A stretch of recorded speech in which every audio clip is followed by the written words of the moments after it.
sentar à mesa e cearmos na presença do nosso Deus. Amém, meus irmãos? Bendito seja Deus. O prato de Jesus na cruz do Calvário. Medite bem no que Deus está falando, porque hoje é o momento de você lembrar daquilo que Deus já fez. E quando falamos dessa forma, queremos levar a mente dos irmãos, irmãs em Cristo Jesus, àquele tempo passado, há quase 2000 anos, quando o Santo Filho de Deus foi crucificado por causa dos nossos pecados. Aleluia. Não foi por causa dos pecados dele, porque nele não há pecado, e nem engano se achou ou se acha ou se achará na sua boca. Ele é puro, santo, transparente, verdadeiro, fiel. Quanto você possa buscar a virtude em Deus, você vai encontrar. Aleluia. Então, meus queridos irmãos, precisamos lembrar que a morte de Jesus Cristo na cruz do Calvário foi por causa dos nossos pecados. Você já ouviu falar de sã doutrina? Essa é uma das sã doutrina dos santos ensinamentos do Senhor Jesus Cristo, o qual Paulo ministrava com eficácia ao coração da igreja em seus dias, para que a igreja nunca esquecesse o quanto é terrível o pecado.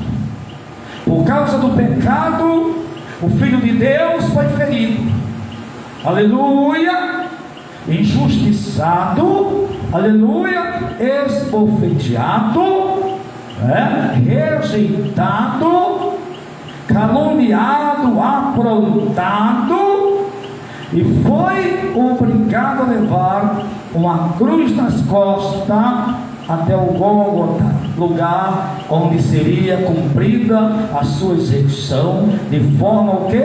Injusta, por causa dos nossos pecados. Amém? Se lembre que por causa do pecado, bendito seja Deus, o próprio Deus teve que deixar o seu trono de glória e se fazer como um de nós, e esteve em nosso meio para a nossa salvação.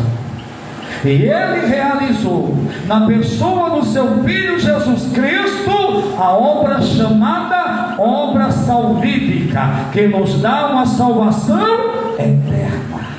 Aleluia. Então olha que coisa maravilhosa.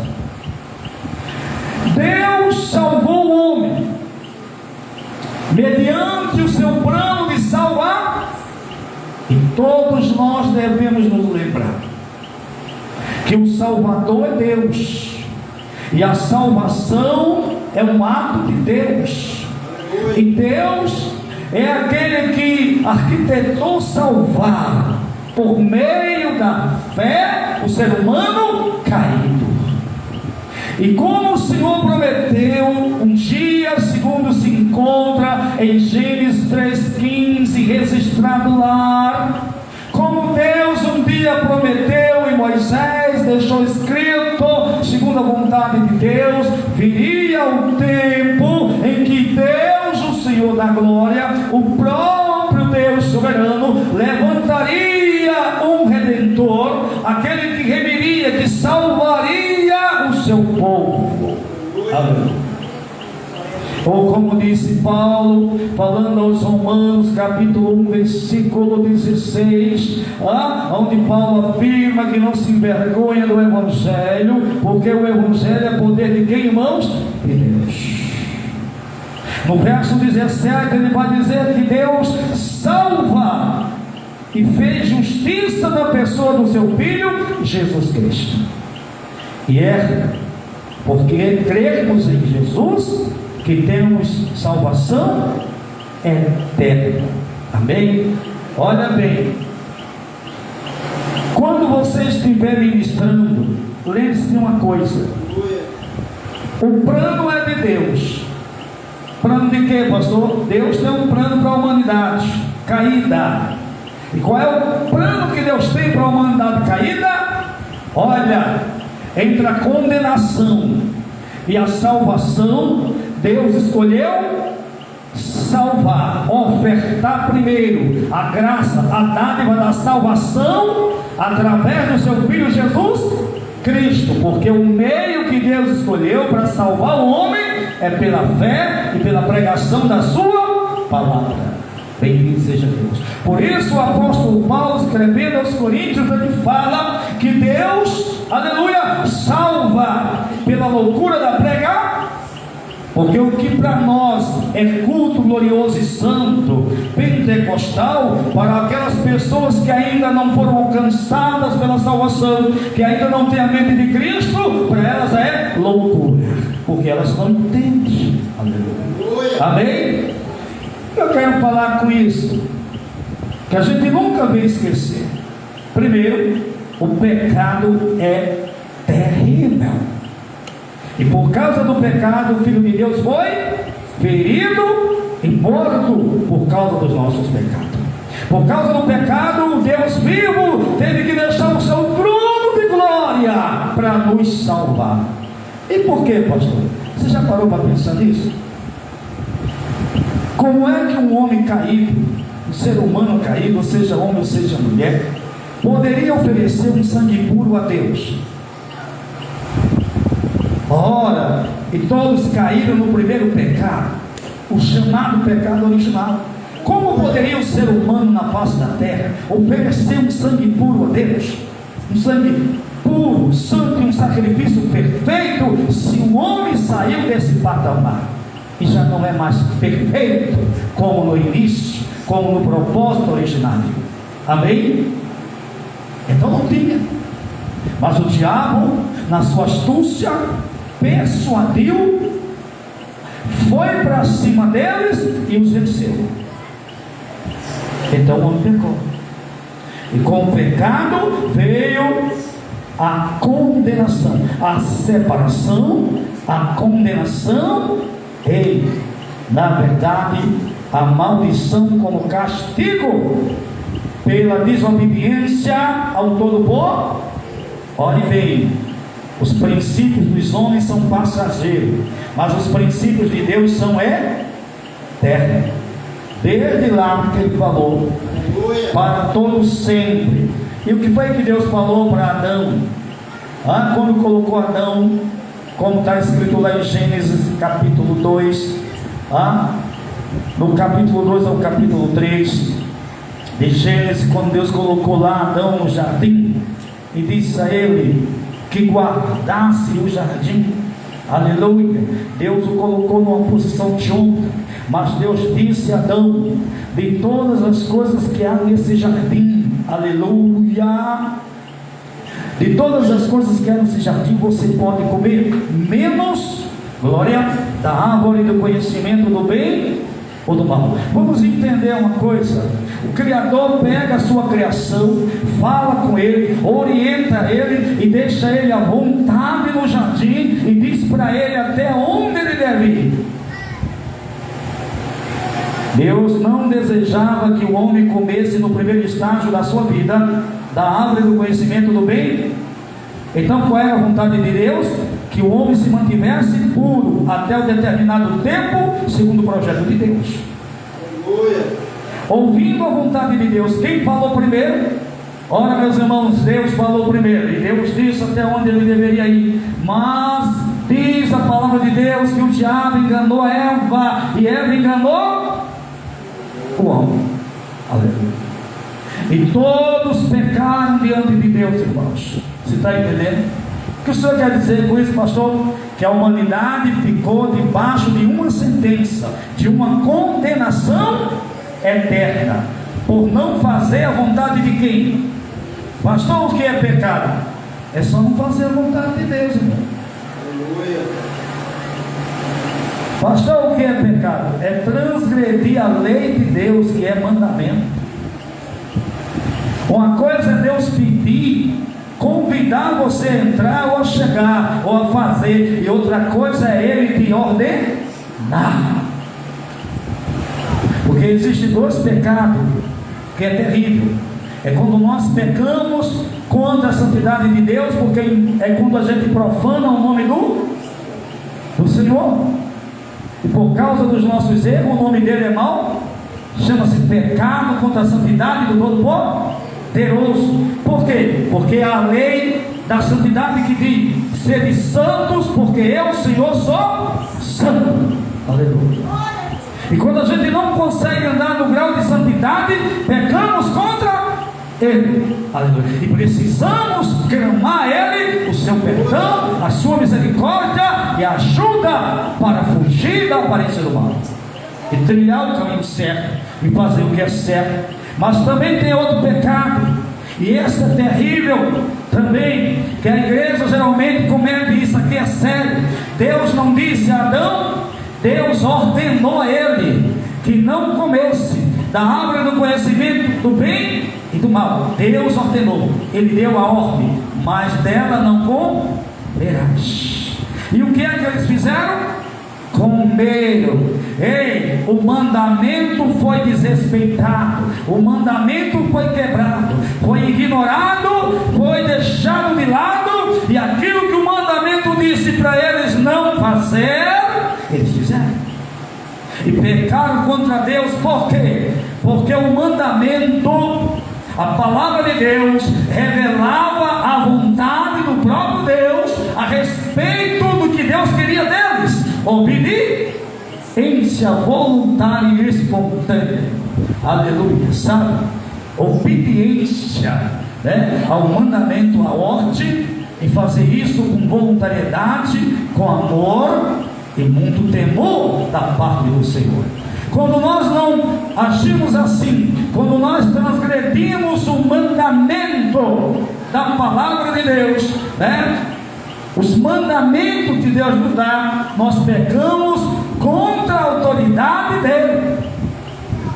Você está entendendo o pecado? Santidade é um, autoridade é outro. Porque Deus, o Senhor, nos criou e tem todo o poder e autoridade sobre nós, e Ele nos criou para sermos boas pessoas, para a prática das boas obras, para sermos pessoas obedientes de coração à sua voz e aos seus mandamentos.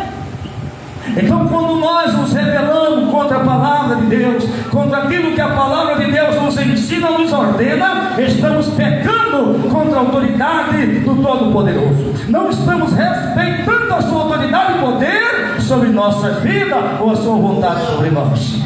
Você está entendendo isso? Pecado contra a santidade e pecado contra a autoridade do Todo-Poderoso. Então, meus queridos irmãos, o pecado é terrível.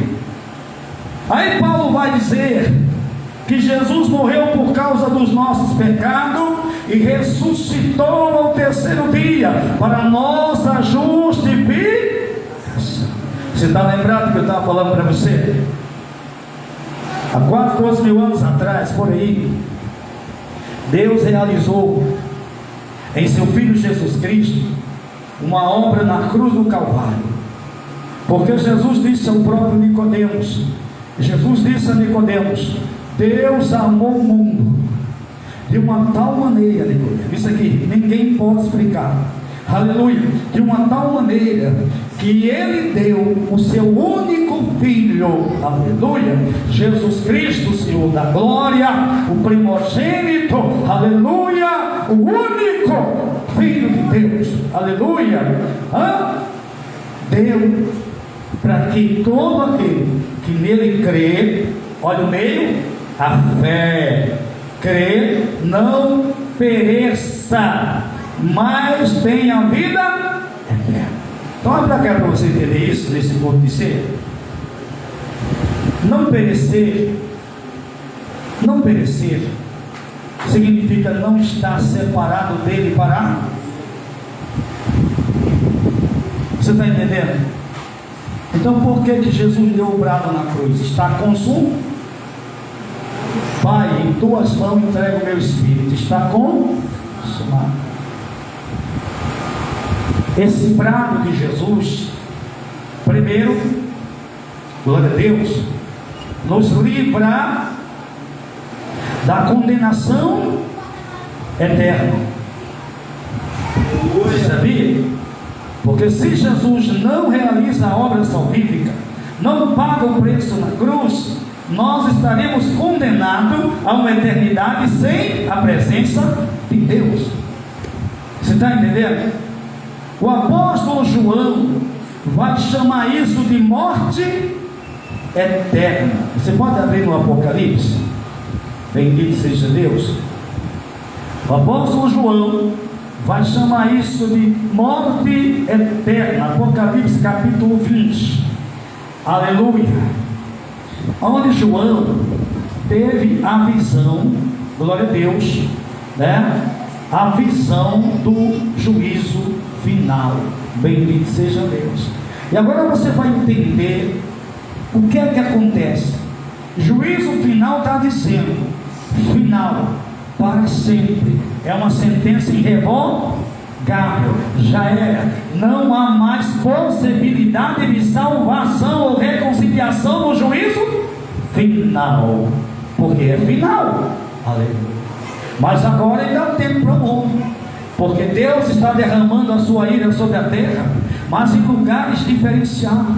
Nem todo lugar está sendo atingido na terra pela ira de Deus, mas vai vir o tempo que o juízo final vai trazer uma sentença geral sobre os quatro cantos desta terra. E pau, irmão, acabou. Está entendendo aí? Então, por enquanto é juízo parcial, mas virá um tempo do juízo final. E nesse juízo final, irmão, então o brado de Jesus na cruz foi para isso, foi para salvar, para livrar-nos da condenação que está por vir, e nos regenerar, e nos santificar, e nos preparar para uma eternidade com o nosso Deus Santo e Todo-Poderoso. O Apocalipse, irmãos, olha só a visão de João, capítulo 11, capítulo 20, versículo 11. Ele vai dizer: eu vi um grande trono. Olha a visão que ele tem do trono de Deus, um trono branco, e o que estava sentado sobre ele, de cuja presença fugiu a terra e o céu, e não se achou lugar para eles. Aleluia, amém. Não há lugar para o céu. Ei, irmão, como está no versículo, olha só.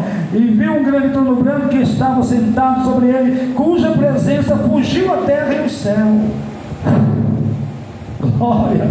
Ai, Jesus, você está entendendo isso, irmão? É forte. Porque neste dia só a glória de Deus resplandece.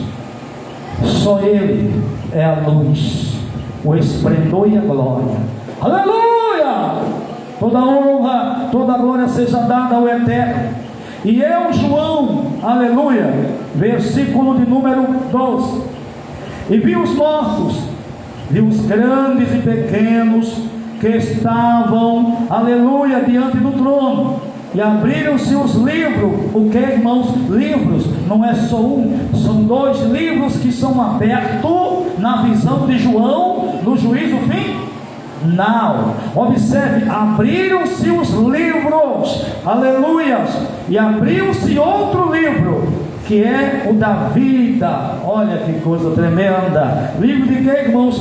Da vida. E os mortos foram julgados pelas coisas, aleluia, pelas coisas que estavam escritas nos livros, aleluia, segundo as suas obras.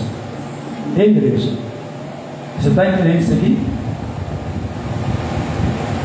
No juízo final, cada um será julgado segundo as suas obras. Você já pensou que esses livros aqui querem nos ensinar que tudo que o homem aprontou, fez e deixou de fazer, está diante de quem? De Deus. E ninguém escapa da justiça de Deus no juízo final. Vai responder pelas suas obras. No juízo final, vai responder pelas suas obras. Amém, irmãos? Pastor, como é que eu posso me livrar dessa sentença, dessa separação eterna. Aleluia. Só tem um jeito, irmão. É ter o seu nome escrito no livro da vida. Porque o que tem o seu nome escrito no livro da vida, bendito seja Deus, esse reconheceu que Jesus Cristo é Senhor e Salvador da sua vida e entregou a sua alma a Jesus Cristo, e estará com Deus para sempre, por causa da obra salvífica que Jesus realizou na cruz do Calvário. Aleluia! Você está entendendo isso aí, irmãos? Pois é, quando você chega, confessa Jesus, reconhece que Ele é o Filho de Deus e o confessa como Senhor e Salvador, você nasce de novo pela fé em Cristo, vai fazer parte da família de Deus e estará com Deus na eternidade para sempre, livre do juízo final, livre da morte eterna. Então o brado de Jesus na cruz, quando Ele disse está consumado, foi exatamente para isso, irmãos. Como Jesus disse, está consumado, Ele concluiu aquela obra que Ele veio a fazer, que foi enviado a fazer. Está consumado. Quem foi que fez essa obra de forma perfeita? Só Jesus. Só através de Jesus você pode ter a salvação e a vida eterna com Deus. Amém?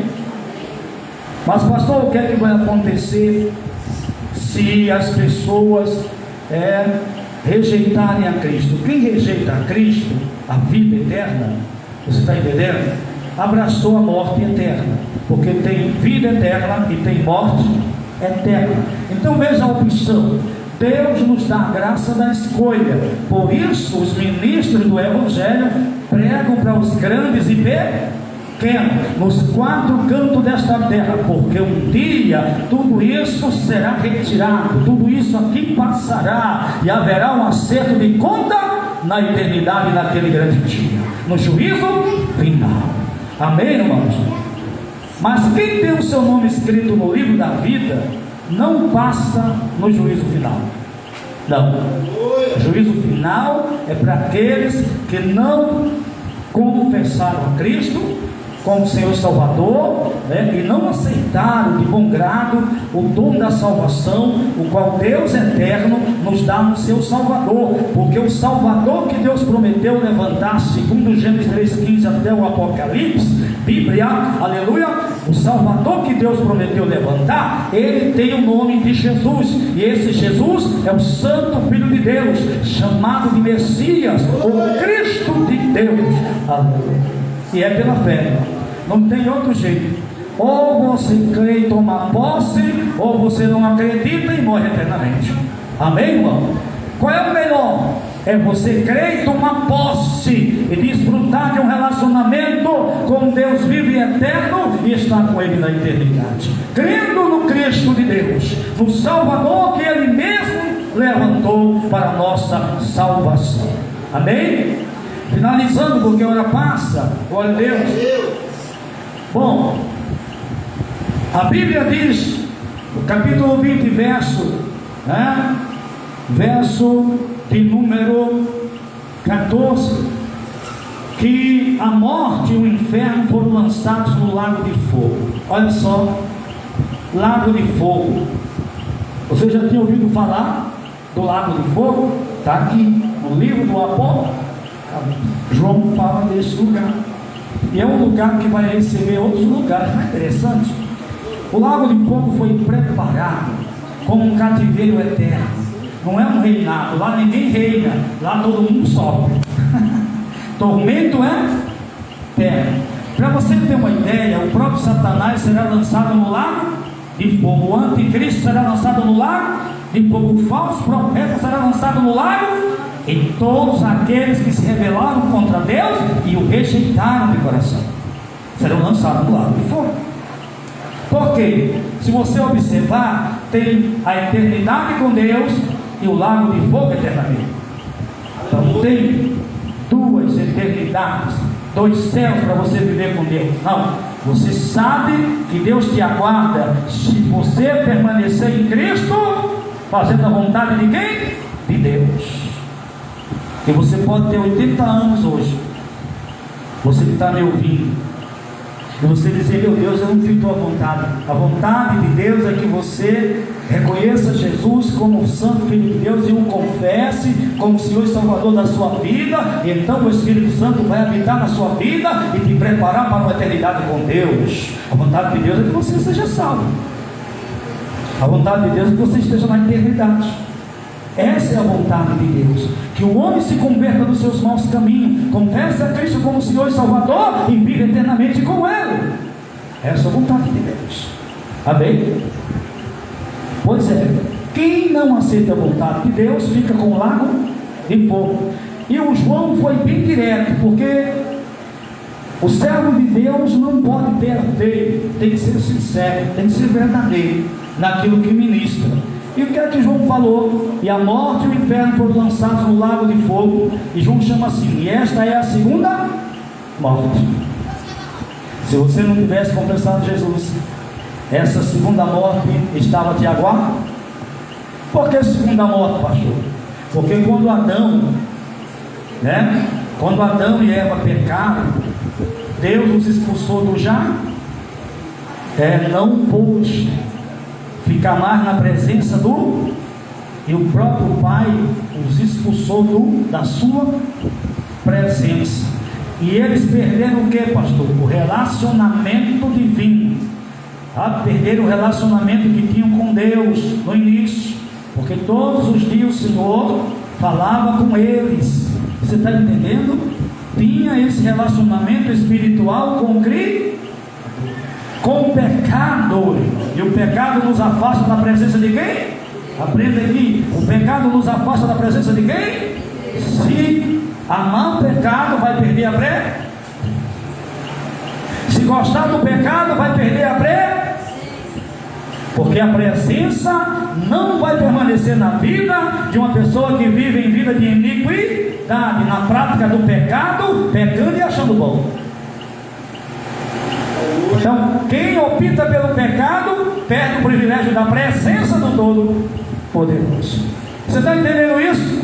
Aleluia! Por que Deus nos convida a vivermos uma vida justa e reta, para que sejamos cheios da sua presença? E é a presença de Deus que faz toda a diferença. Aleluia! Onde você chegar, o que vai fazer a diferença na minha e na tua vida é a presença de Deus. Se não é crente, mas não tem presença, é crente, mas não vê a presença, você tem um problema. Precisa examinar a si mesmo e confessar seus pecados a Deus e se afastar deles, porque aqueles que se confessa e deixa, alcança da parte de Deus misericórdia. A igreja está entendendo? Pois é, irmãos, Jesus ressuscitou para a nossa justificação.